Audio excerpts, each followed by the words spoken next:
Radhika Chandmal Sharma HE class में आप सभी का बहुत बहुत स्वागत करती हूँ। आज हम अधिगम को समझने वाले हैं। अधिगम या सीखना वह मानसिक प्रक्रिया है जिसमें बालक परिपक्वता की ओर बढ़ता हुआ अपने अनुभवों से लाभ उठाता हुआ अपने स्वाभाविक व्यवहार या अनुभूति में प्रगतिशील परिवर्तन या परिमार्जन करता है। इसे हम एक छोटी कहानी के माध्यम से समझते हैं। मैं अपनी फ्रेंड के यहाँ गई और जब मैं अपनी फ्रेंड के यहाँ गई तो मैंने देखा कि उनकी जो बच्ची है वो छोटी है और वो घर के बाहर खेल रही है। मैंने जब उससे पूछा कि बेटा आपकी मम्मी घर पर है क्या, तो उसने मुझे बहुत ही रूडली आंसर दिया। उसने कहा नहीं है। उसके बाद उसने मेरी तरफ देखा भी नहीं, बिना देखे ही आंसर दे दिया। तो वो जो आंसर था वो मुझे बहुत रूड लगा। उसके बाद मैं वहाँ से आ गई। कुछ दिनों बाद मैं जब वापस उसके घर गई, कुछ दिनों बाद का मतलब है कुछ सालों बाद, तो जब मैं 1-2 साल बाद उसके घर पे गई तब उसी बच्चे से जब मैंने पूछा कि बेटा आपके घर में कोई है क्या, तो उसने कहा हाँ मेरी मम्मी है। उसके बाद वो अपने साथ लेके गई मुझे और कहा कि ये मेरी मम्मी है, और उसके बाद वो अपनी मम्मी के पास छोड़ करके वापस चली गई। कुछ सालों बाद जब मैं वापस गई तो मैंने यही आंसर उस बच्चे से पूछा, तो उसने कहा कि हाँ मेरी मम्मी है। उसके बाद वो मुझे लेके गई, बैठाया, पानी वगैरह पिलाया और नमस्ते भी किया। तो इसका मतलब ये हुआ कि समय के साथ साथ उस बच्चे का जो व्यवहार था कि अगर घर पर कोई आता है तो उसके साथ किस प्रकार से बातचीत करनी है, ये जो शिष्टाचार होता है सामान्य, उसको उसने सीख लिया था। उसका जो अधिगम करना होता है वो कंप्लीट हो चुका था। वो समझ गई थी कि घर पर जब कोई व्यक्ति आता है तो उसके साथ किस प्रकार से हमें बर्ताव करना चाहिए, किस प्रकार का हमें व्यवहार करना चाहिए। तो ये छोटी कहानी है अधिगम की। अब हम आपने जो भी लाइन पढ़ी है उसको समझते हैं। हमने कहा है कि अधिगम या सीखना एक मानसिक प्रक्रिया है, क्योंकि जो भी व्यक्ति सीखता है तो वो जो प्रोसेस चलती है सीखने की वो पूरी की पूरी मानसिक होती है। व्यक्ति ऑब्जर्वेशन करता है, अनुभव करता है और उन दोनों चीज़ों से वो सीखता जाता है, जिसमें बालक परिपक्वता की ओर बढ़ता है। पहले जो बच्ची थी वो मैच्योर नहीं थी, अब बच्ची मैच्योर हो गई, क्योंकि उसने जो व्यवहार किया हमारे सामने उससे हमें पता चला कि बच्ची सीख गई है। तो अधिगम क्या है? परिपक्वता की ओर बढ़ाता है और अपने अनुभवों का लाभ उठाता हुआ अपने स्वाभाविक व्यवहार या अनुभूति, व्यवहार और अनुभूति दोनों में क्या करता है? प्रगतिशील परिवर्तन करता है या फिर परिमार्जन करता है। परिमार्जन से अभिप्राय होता है सुधार करना। यह प्रक्रिया जीवन पर्यंत तथा सर्वत्र चलती रहती है। मतलब अधिगम एक ऐसी प्रोसेस है जो हमेशा चलती रहती है। जो बुजुर्ग व्यक्ति हैं वो भी सीखते हैं। आपने देखा होगा बहुत सारे बुजुर्ग अभी टेक्नोलॉजी फ्रेंडली बन रहे हैं। वो लोग इंटरनेट चला रहे हैं, व्हाट्सएप चला रहे हैं, फेसबुक चला रहे हैं। तो ये वृद्धावस्था में जाकर के भी सीखने का उदाहरण है। तो अधिगम एक ऐसी प्रक्रिया है जो जीवन पर्यंत चलती है और सर्वत्र चलती है। अब हम बात करते हैं अधिगम की परिभाषाओं की। सबसे पहले जो अधिगम की परिभाषा आती है और उसमें जो नाम आता है वो आता है गिलफोर्ड का। गिलफोर्ड ने कहा है कि व्यवहार के कारण व्यवहार में आया कोई भी परिवर्तन अधिगम कहलाता है। मतलब हम जो कुछ भी व्यवहार कर रहे हैं या सामने वाले लोग हमारे सामने जो कुछ भी व्यवहार कर रहे हैं, इन दोनों के व्यवहार से अगर हमारा व्यवहार प्रभावित हो जाता है, हमारा व्यवहार में परिवर्तन हो जाता है, तो वो अधिगम कहलाता है। आपने देखा होगा जैसे अधिगम को मैंने कहा कि इसे लर्निंग कहते हैं। आपने देखा होगा बहुत सारे बच्चों को जब टीचर होमवर्क देते हैं तो पेरेंट्स के मुंह से ये आपने सुना होगा कि बेटा आपने जो होमवर्क लिखना था वो लिख लिया, उसको लर्न कर लिया क्या?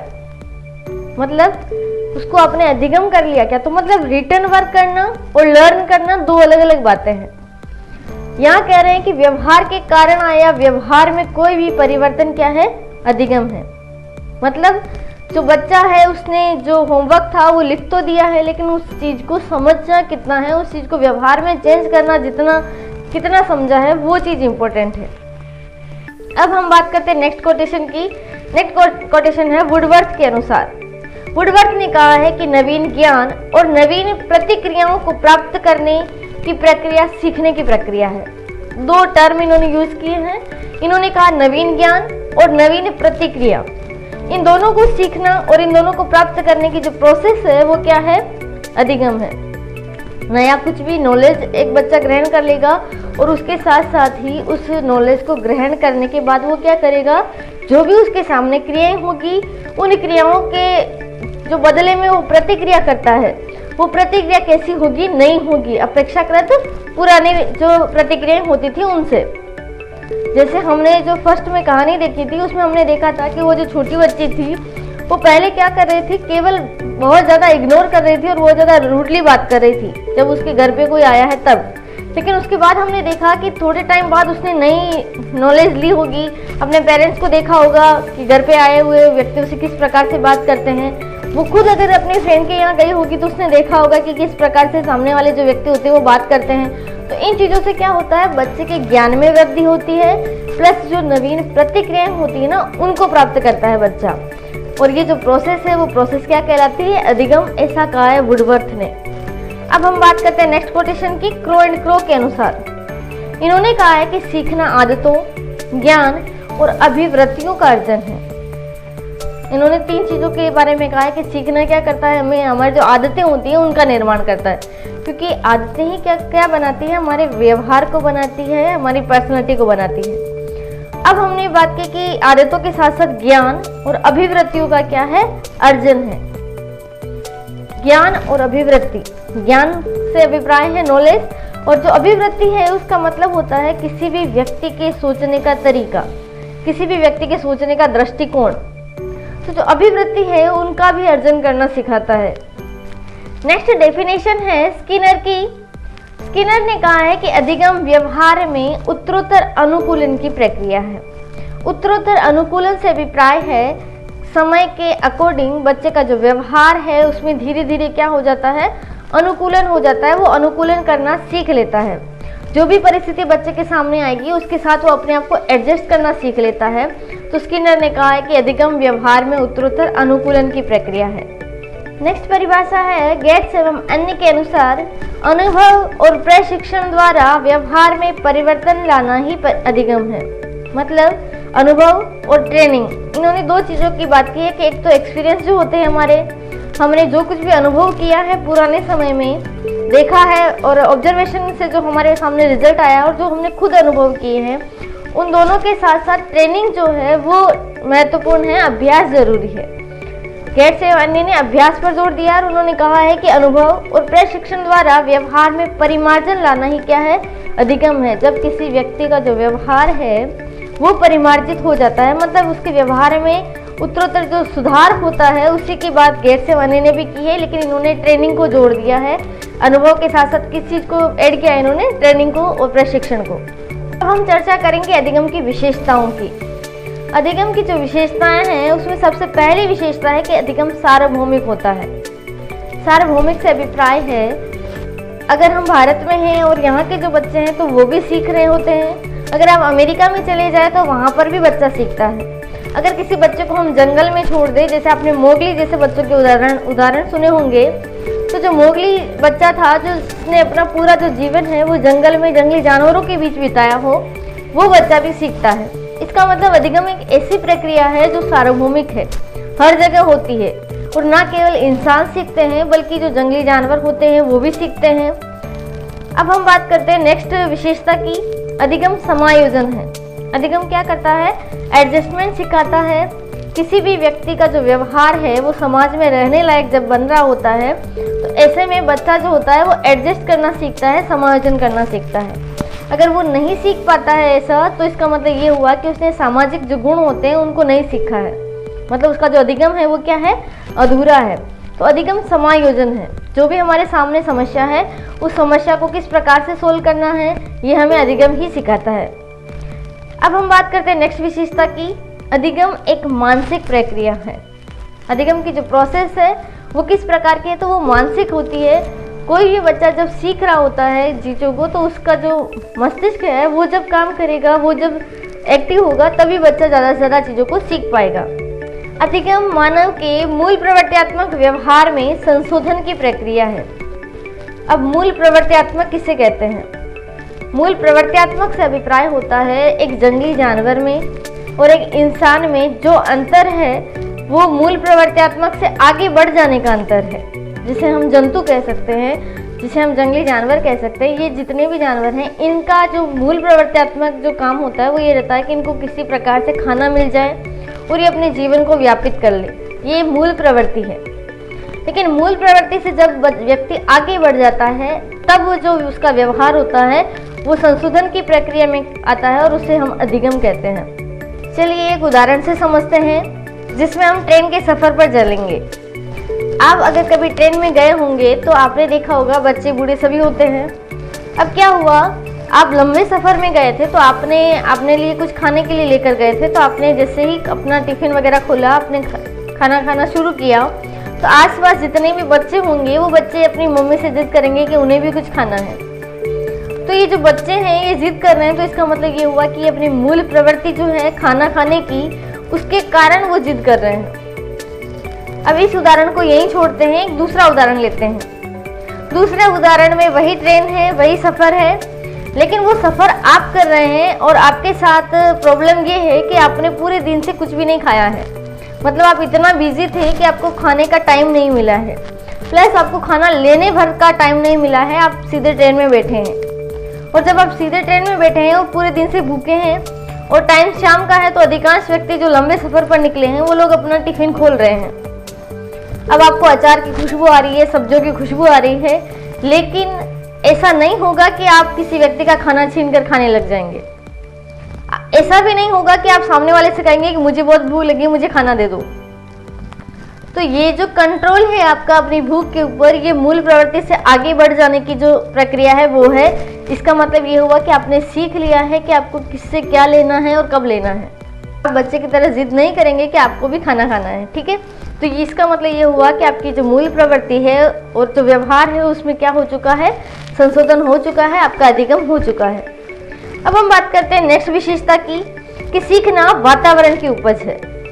हम जिस प्रकार के वातावरण में रहते हैं, जिस प्रकार के माहौल में रहते हैं, उसी प्रकार की जो चीज़ें होती हैं उनको हम सीख पाते हैं। अगर एक छोटा बच्चा है और वो डाकुओं के एरिया में ही रहता है तो ऐसे में वो उसी प्रकार की चीज़ों को सीखेगा। तो हमारा जो वातावरण है वो बहुत इम्पोर्टेंट है। वातावरण हमें बहुत चीज़ों में ढाल देता है। मतलब जो बच्चे का व्यक्तित्व होता है वो उसके वातावरण से प्रभावित होता है और अधिगम हमारे व्यक्तित्व का क्या करता है, निर्माण करता है। अब हम बात करते हैं सीखना जीवन पर्यंत चलता है। हमारा जो सीखना है वो क्या होता है, जीवन भर चलता है। जैसे हमने कहा था कि एक बुजुर्ग व्यक्ति आज फेसबुक चला रहे हैं, व्हाट्सएप चला रहे हैं, तो ये क्या है, जीवन पर्यंत सीखने की जो प्रक्रिया है उसका अच्छा उदाहरण है। अब हम बात करते हैं नेक्स्ट विशेषताओं की। नेक्स्ट विशेषता है कि सीखना व्यवहार में परिवर्तन करना है। हमारा जो व्यवहार है वो अगर चेंज हो जाए और हमारा व्यवहार में कुछ अच्छी चीज़ें ऐड हो जाए तो वो सीखना कहलाता है। सीखना बुद्धि में विकास करना है, क्योंकि सीखना एक मानसिक प्रोसेस है, अधिगम एक मानसिक प्रक्रिया है। तो जो हम चीज़ें सीखते हैं उससे हमारी बुद्धि का क्या होता है, विकास होता है, क्योंकि हमारी बुद्धि में नए नए जो अनुभव होते हैं, नए नए जो एक्सपीरियंस होते हैं वो जुड़ते जाते हैं। सीखना अनुभवों का संगठन है। जब बहुत सारे अनुभव किसी व्यक्ति के पास होंगे तो वो अपने सामने आने वाली समस्याओं का समाधान ज़्यादा अच्छे से कर सकता है और उसके लिए हम ये कह सकते हैं कि इसको बहुत कुछ आता है, इसने बहुत कुछ सीखा है। तो जो अनुभव है उनका संगठन करना ही क्या है, अधिगम की एक प्रमुख विशेषता है। सीखना एक खोज करना है। जब भी हमारे सामने कोई समस्या आती है उस समस्या को सोल्व करने के लिए हमें क्या करना पड़ता है, एक वैज्ञानिक की तरह सोचना होता है कि समस्या का हम समाधान किस प्रकार से करें। इसके लिए हम एक उदाहरण से समझ सकते हैं कि आपके पास आपका कोई रूम है जिसकी चाबी है आपसे खो गई है और उसकी एक चाबी और है, लेकिन समस्या ये है कि वो रूम के अंदर है। तो अब आप क्या करेंगे, क्योंकि आपको पता है कि रूम के अंदर चाबी है तो आप सोचेंगे कि मैं ताले को नहीं तोड़ करके अगर खोल पाऊँ तो मेरा फ़ायदा होगा, क्योंकि ताला टूटेगा नहीं, इससे नुकसान नहीं होगा। तो अब आप कुछ विकल्प सोचेंगे कि किसी दूसरे कमरे की चाबी की हेल्प लेंगे कि आपका जो ताला है वो किसी प्रकार से खुल जाए। अगर आपने मूवी देखी है और मूवी में आपने देखा है कि हेयर पिन की सहायता से भी लोग को खोला जा सकता है, तो आप वो ट्राई भी करेंगे। जब कुछ नहीं होगा तो बाद में तोड़ने का ऑप्शन तो हमारे पास है ही, लेकिन पहले आप समाधान ढूंढेंगे। तो ये क्या है, एक हमारा जो सीखना है वो एक खोज करना है। हमारे जो पुराने अनुभव हैं उनका उपयोग करते हुए हम क्या करते हैं, खोज करते हैं कि किसी प्रकार से हमारी समस्या का समाधान हो जाए। तो समाधान हो जाए में हम बहुत सारी चीज़ें सीख लेते हैं। अगर वो चीज़ काम करती है, मतलब अगर हेयर पिन से लॉक खुल गया, इसका मतलब ये हुआ कि आपने कुछ नया सीख लिया है।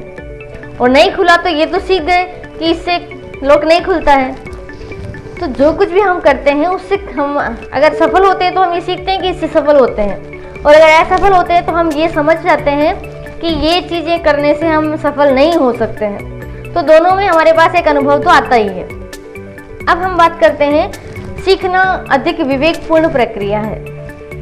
विवेकपूर्ण प्रक्रिया से अभिप्राय है जब कोई व्यक्ति कोई चीज़ सीख रहा है और अगर वो कंसंट्रेशन से सीखता है, क्लास में बैठा है बच्चा, टीचर को सुन रहा है, लेकिन अगर उसका कंसंट्रेशन वही रहता है, मतलब वो अपने विवेक का उपयोग करते हुए सीखता है, तो उसका जो सीखना है वो स्थायी होता है और वो जो अधिगम है उसका बहुत जल्दी हो जाता है, मतलब वो जल्दी अच्छी तरह से समझ जाता है। तो सीखने के लिए ज़रूरी है कि हम विवेक का उपयोग करें। अधिगम एक उद्देश्यपूर्ण प्रक्रिया है। कोई भी बच्चा किसी चीज़ को तब सीखता है जब उसे लगता है कि ये सीखना मेरे लिए ज़रूरी है। जैसे कोई बच्चा है जिसने बीए कर लिया है, बीए करने के बाद जब बच्चा अपनी जॉब के लिए जाएगा तो उससे उसको पता चलेगा कि केवल बीए की डिग्री से कुछ नहीं होने वाला है, उसे जो कम्युनिकेशन स्किल्स है उस पर काम करना ज़रूरी है, और कम्युनिकेशन स्किल्स के साथ साथ उसे इंग्लिश जो है वो वर्तमान में एक प्रमुख आवश्यकता है, तो उसके ऊपर भी उसे ध्यान देना ज़रूरी है। तो अंग्रेजी और कम्युनिकेशन स्किल्स के साथ साथ अपने जो कौशल होंगे, जिस क्षेत्र में वो जाना चाह रहा है उस क्षेत्र से संबंधित जो कौशल होंगे उसका भी उसको इंक्रीज करना ज़रूरी है। तो अब ये जो रिजल्ट उसके सामने निकल कर आए हैं, ये रिजल्ट निकल कर आए हैं ऑब्जर्वेशन से प्लस पूछताछ से, खोज से। तो इन दोनों से जो रिजल्ट उसके सामने आए हैं उसके बाद वो एक उद्देश्य डिसाइड करेगा कि उसे अपने इंग्लिश पर और अपने कम्युनिकेशन स्किल्स पर काम करना पड़ेगा। और जब ये निष्कर्ष उसके सामने आ गया तो अब उसका उद्देश्य डिसाइड हो गया कि उसे अंग्रेजी सीखनी है। जब उद्देश्य डिसाइड हो जाता है तब बच्चा उस उद्देश्य की प्राप्ति के लिए काम करता है और काम करते समय वो चीज़ों को सीखता है। तो ज़रूरी है कि बच्चे के सामने जब हम पढ़ाएं तब उस विषय वस्तु को उससे क्यों पढ़ना है इसका उद्देश्य उसके सामने क्लियर हो जाए। अब हम बात करते हैं नेक्स्ट विशेषता की कि अधिगम के द्वारा अपेक्षाकृत नए परिवर्तन होते हैं।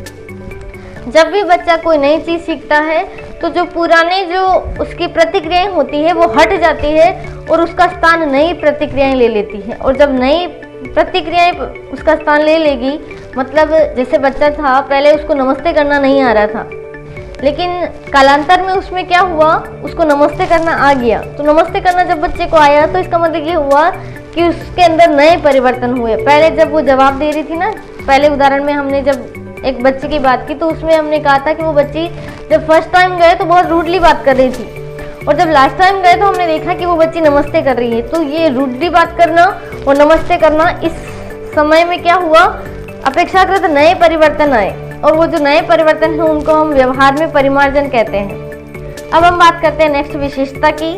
नेक्स्ट विशेषता है अधिगम व्यक्ति के सर्वांगीण विकास में सहायक होता है। कोई भी व्यक्ति है उसका ओवरऑल डेवलपमेंट तभी होगा जब बच्चा अधिगम को प्राप्त करेगा। अगर बच्चा कुछ नहीं सीख रहा है तो उसका केवल शारीरिक विकास होगा, बाकी के जो विकास है वो नहीं होंगे। तो जरूरी है कि बच्चा अधिगम को ले, और बच्चा अगर अधिगम कर रहा है इसका मतलब ये हुआ कि उसका सर्वांगीण विकास हो रहा है। नेक्स्ट विशेषता है अधिगम समायोजन में सहायक है। अधिगम क्या करता है, बच्चे को एडजस्टमेंट सिखाता है। अधिगम के द्वारा लक्ष्य की पूर्ति में सहायता मिलती है, क्योंकि अधिगम क्या करता है, हमें उद्देश्य देता है कि इस उद्देश्य के कारण हमें सीखना है। और जब हम अपने छोटे छोटे उद्देश्यों को पूरा करते जाते हैं तब हमारे लक्ष्य को प्राप्त कर पाते हैं। तो अधिगम हमारे लक्ष्य की प्राप्ति में हमें क्या करता है, सहायता करता है। जैसे हमने अभी समझा कि एक बीए की डिग्री वाला बच्चा ये समझ गया कि उसे क्या करना है, अंग्रेजी सीखनी है, कम्युनिकेशन स्किल्स पर काम करना है। तो जब वो इन दोनों चीज़ों को सीख चुका है, समझ चुका है, तो उसके बाद वो क्या करेगा, इन स्किल्स को बढ़ाने पर काम करेगा। और जब वो काम करेगा अपने स्किल्स पर, अपने उद्देश्य को लेकर जब वो चलेगा तो वो क्या करेगा, अपने लक्ष्य की जो पूर्ति है उसमें सहायक होगा, क्योंकि वो अधिगम कर लेगा, जो चीज़ें उसे सीखनी है वो सीख लेगा, तो अपने लक्ष्य को जल्दी से प्राप्त कर लेगा। नेक्स्ट जो विशेषता है वो है अधिगम का क्षेत्र बहुत विस्तृत है। अधिगम कोई छोटी चीज़ नहीं है, मतलब इसका एरिया भी संकुचित नहीं है, क्योंकि अधिगम हर समय हो रहा होता है, हर जगह हो रहा होता है। तो अधिगम ऐसा नहीं है कि केवल विद्यालय जीवन में ही होता है या विद्यालय में ही अधिगम कराया जाता है। विद्यालय के बाहर भी व्यवहारिक जीवन में हम बहुत सारी चीज़ें सीखते हैं। तो ये सब का सब क्या है, अधिगम का जो एरिया है उसको बता रहा है कि अधिगम का जो एरिया है वो बहुत ज़्यादा वास्ट है, क्योंकि ये जीवन पर्यंत चलने वाली प्रक्रिया है और सार्वभौमिक प्रक्रिया है। नेक्स्ट विशेषता है अधिगम में समय लगता है। कोई भी चीज सीखते हैं तो उसमें एक समय जो है वो लगता है। अधिगम आचरण को प्रभावित करता है। आपने गिलफोर्ड की कोटेशन में पढ़ा कि अधिगम व्यवहार से व्यवहार में किसी भी प्रकार का परिवर्तन है। तो व्यवहार से व्यवहार में जब परिवर्तन होता है तो हमारा जो आचरण है वो उससे क्या होता है, प्रभावित होता है, हमारा आचरण उससे सुधरता है। तो अधिगम जब कोई बच्चा करता है तो उसका जो आचरण है वो क्या होता है, प्रभावित होता है, उसमें परिमार्जन होता है। अधिगम व्यक्तिगत व सामाजिक दोनों प्रकार का होता है। कोई व्यक्ति जब अकेला होता है, चीजों को ऑब्जर्व कर रहा होता है, तब भी वह सीखता है और अपना जो समूह है उसमें रहकर भी सीखता है।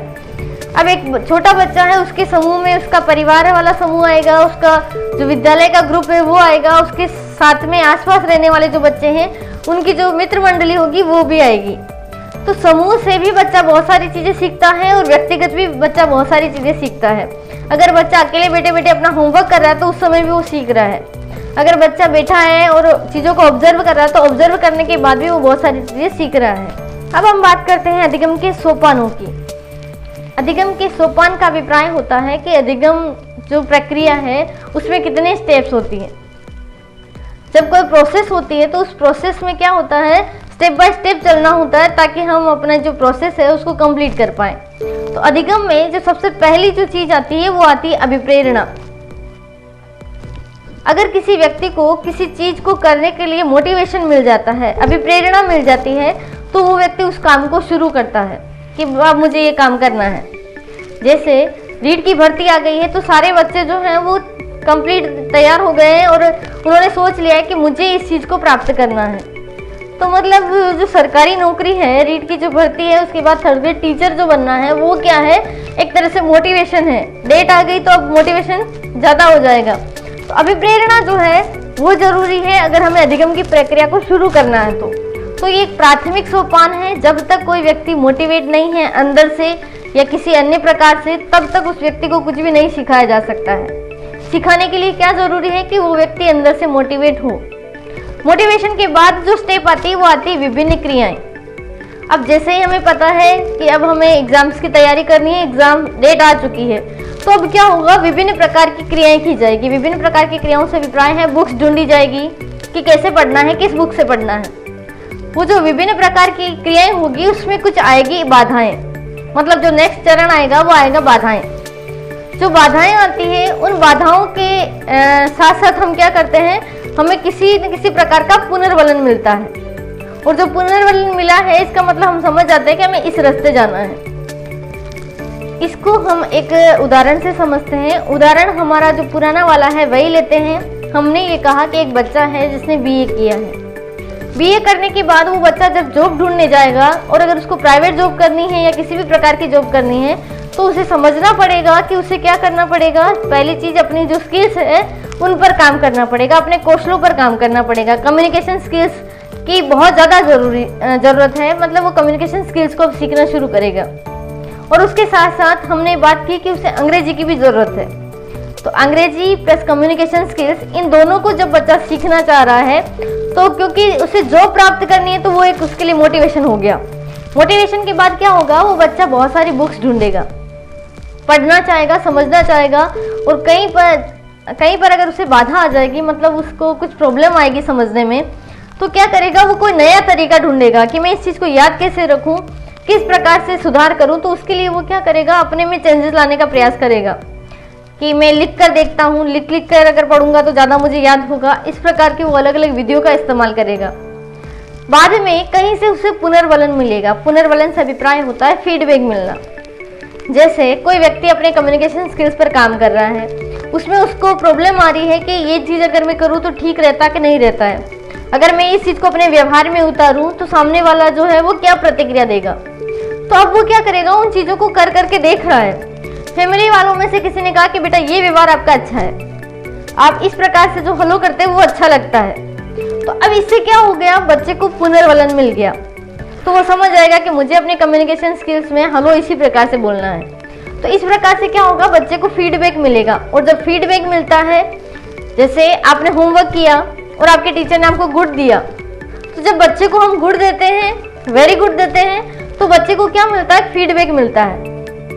एक टीचर जब क्लास में पढ़ा रहा है और पढ़ाते समय उसने किसी बच्चे से कोई क्वेश्चन पूछा है, बच्चा जैसे आंसर देने के लिए खड़ा हुआ, आंसर बच्चा दे रहा है, उसमें बच्चा थोड़ा संकोच कर रहा है, तो ऐसे में टीचर क्या करते हैं, हाँ बेटा बोलो। उसके बाद वो कुछ एक्सप्रेशन टीचर ऐसे देता है, जैसे इस प्रकार के जो एक्सप्रेशन आते हैं टीचर के, उससे बच्चा मोटिवेट होता है, बच्चा समझ आता है कि मैं सही दिशा में जा रहा हूँ, मतलब मैं सही बोल रहा हूँ।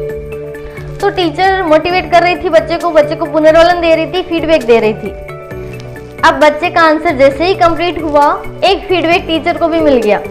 टीचर भी समझ गया कि मैं जो पढ़ा रही हूँ वो बच्चे को समझ में आ रहा है। तो ये जो पुनर्वलन है, ये जो फीडबैक है, ये हमारी अधिगम की जो प्रक्रिया होती है उसको एक दिशा दे देती है। टीचर समझ आता है कि बच्चे को किस विधि से पढ़ाना है, बच्चा कितना समझ पा रहा है। और हमारा जो बच्चा था जो जॉब के लिए तैयारी कर रहा था, उसको एक फीडबैक मिल गया, उसको पता चल गया कि मैं जो कौशलों को सीख रहा हूँ मुझे इस दिशा में जाना है, ताकि अपने जो स्किल्स है उनको अच्छे से अच्छा बना सकूँ। उसके बाद आएगा अनुभवों का संगठन। जो कुछ भी अनुभव उस बच्चे ने अभी तक किए हैं, उन सारे के सारे अनुभवों का वो संगठित करेगा और उसे पता चल जाएगा कि इस चीज़ से मैं नहीं सीखा और इस चीज़ से मेरे जो डेवलपमेंट है वो अच्छा हो रहा है। तो जो नेगेटिव चीज़ें थी उनको वो निकाल देगा और जो अच्छे अच्छे अनुभव थे उनको रखेगा। नेगेटिव चीज़ों को जब वो निकालेगा तो वो उसको ये सीखेगा कि इन चीज़ों को हमें काम में नहीं लेना है। उसके बाद आता है लक्ष्य की प्राप्ति। जो चीज़ बच्चा सीखने के लिए अभिप्रेरित हुआ था, जो चीज़ बच्चे ने सीखने के लिए सोची थी, उस चीज़ को उसने प्राप्त कर लिया, मतलब उस चीज़ को उसने सीख लिया। ये है अधिगम का पूरे सोपान। सोपान में सबसे पहले हमने बात की अभिप्रेरणा की, मोटिवेशन की, फिर हमने कहा कि बच्चा विभिन्न प्रकार की क्रियाएं करेगा। क्रियाएं करने के साथ साथ उसे कुछ बाधाएं आएगी और उन बाधाओं के बाद उससे किसी एक साइड से पुनर्वलन मिलेगा और पुनर्वलन जिस साइड से मिलेगा उसे पता चल जाएगा कि उसे उस साइड जाना है। फिर वो अपने अनुभवों का संगठन करेगा और जो चीज़ उसे सीखनी थी उसे वह कंप्लीटली सीख जाएगा और अपने लक्ष्य को प्राप्त कर लेगा। ये थे अधिगम के सोपान। आज की क्लास में हमने पढ़ा अधिगम का अर्थ, परिभाषा, विशेषताएं और अधिगम के सोपानों को। नेक्स्ट क्लास में हम अधिगम के प्रकारों को समझेंगे, अधिगम के सिद्धांतों को समझेंगे। धन्यवाद।